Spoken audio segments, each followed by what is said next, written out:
Let's move on to the second big story on the program tonight.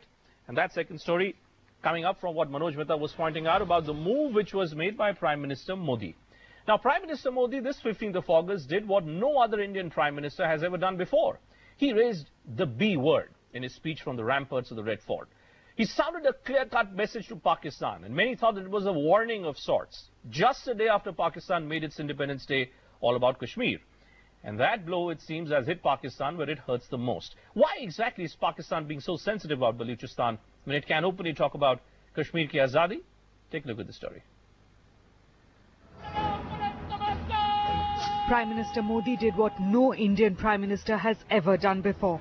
Pronounce the B word publicly. Gilgit के लोगों ने, पाक occupied Kashmir के लोगों ने, वहां के नागरिकों ने जिस प्रकार से मुझे बहुत बहुत धन्यवाद दिया है, ये सम्मान का भाव, धन्यवाद का भाव करने वाले बलूचिस्तान के लोगों का, गिलगिट के लोगों का, पाक के कब्जे वाले कश्मीर के लोगों का मैं आज तहे दिल से आभार व्यक्त करना चाहता हूं. Modi's Balochistan salvo comes just a day after Pakistan made their Independence Day all about Kashmir.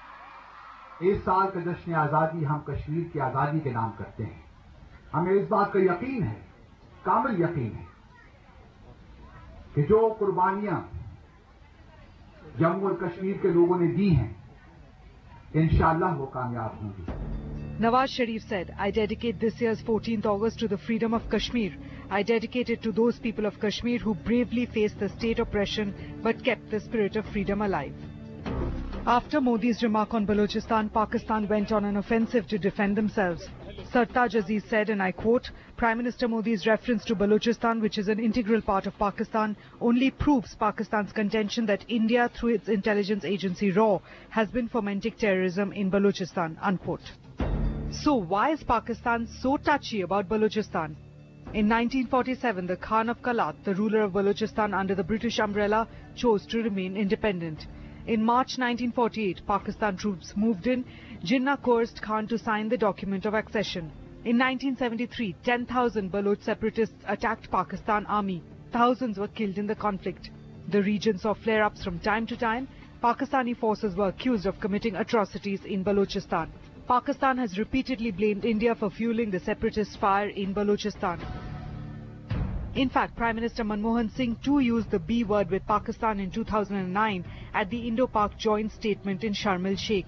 However, he was criticized back home for agreeing to India's involvement in Balochistan. The Prime Minister's speech has once again raised the sensitive issue of Balochistan versus Kashmir.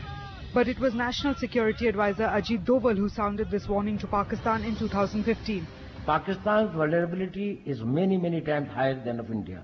Once they know that India has shifted its gear from the defensive mode to defensive offense, they will find that it is unaffordable for them. You can do one Mumbai, you may lose Balochistan. Prime Minister Modi's comment is being seen as a big shift in India's policy on Pakistan. But will it be the much-needed game changer? All right, so let's raise the next big question on the program tonight. Prime Minister Modi is suddenly raising the Balochistan pitch. What's it about? Is this his ultimate trump card, or does this move have potential of causing the biggest political embarrassment to this government?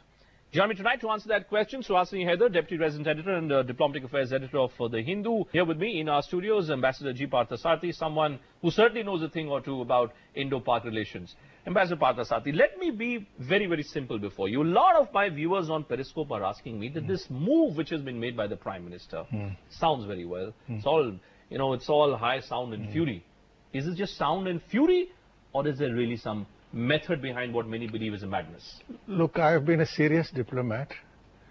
I don't believe Prime Ministers make such statements off the bat.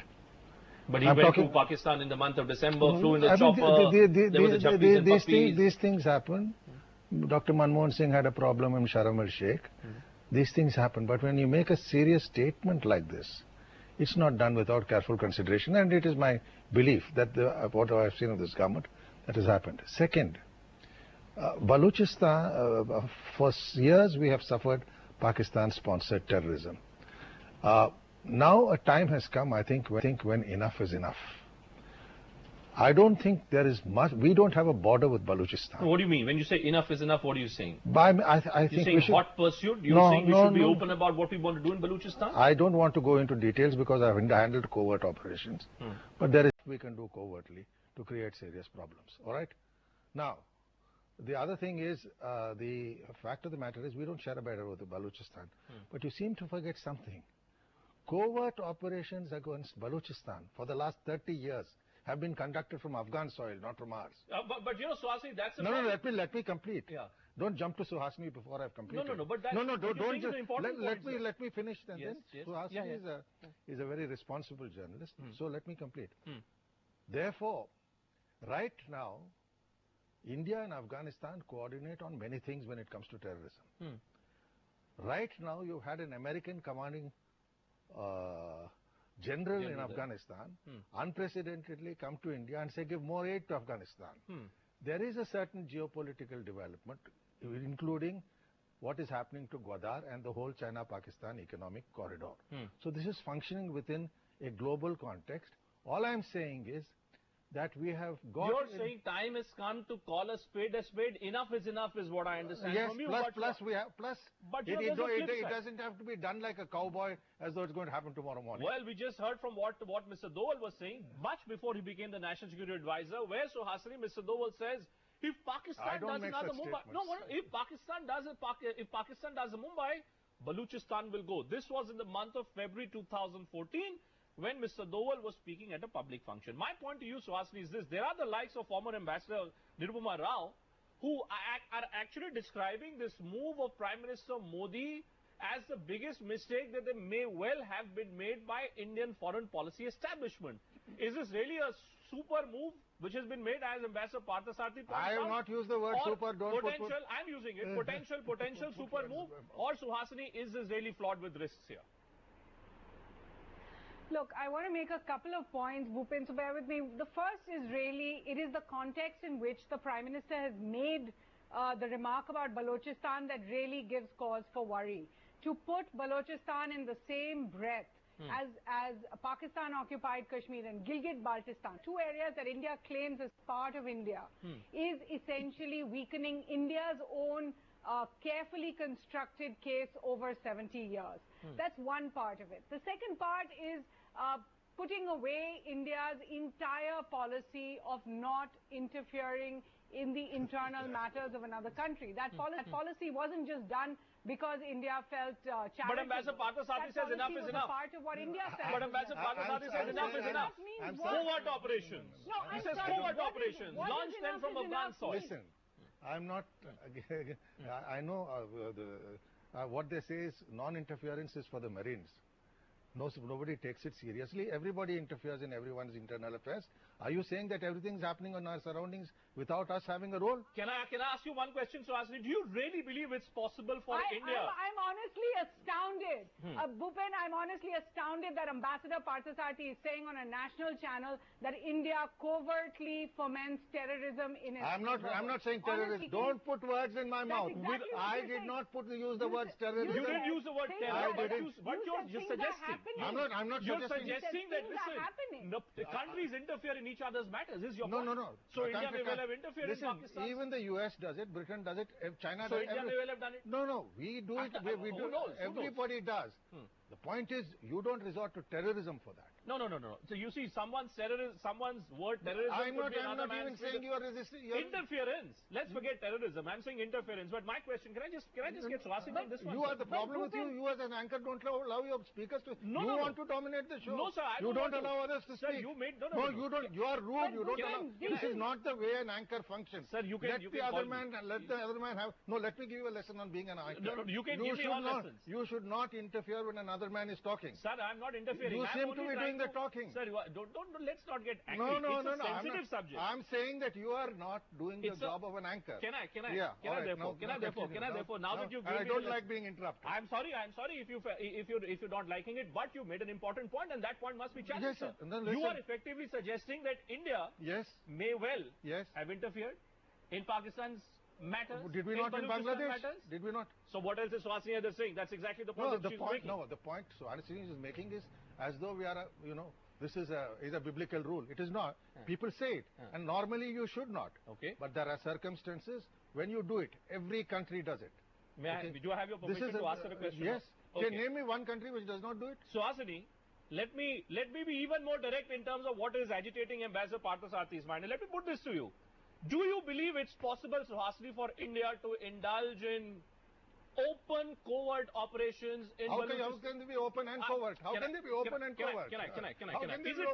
Is it possible? Open/covert, is it possible, Suhasini?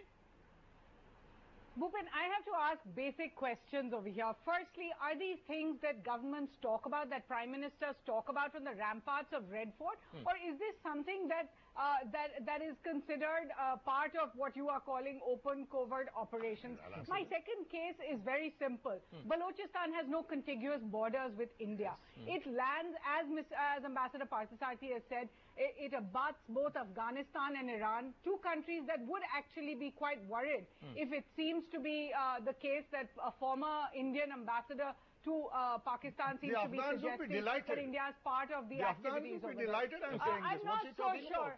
I'm not so sure. I think there are issues of sovereignty here. There are issues of diplomacy here.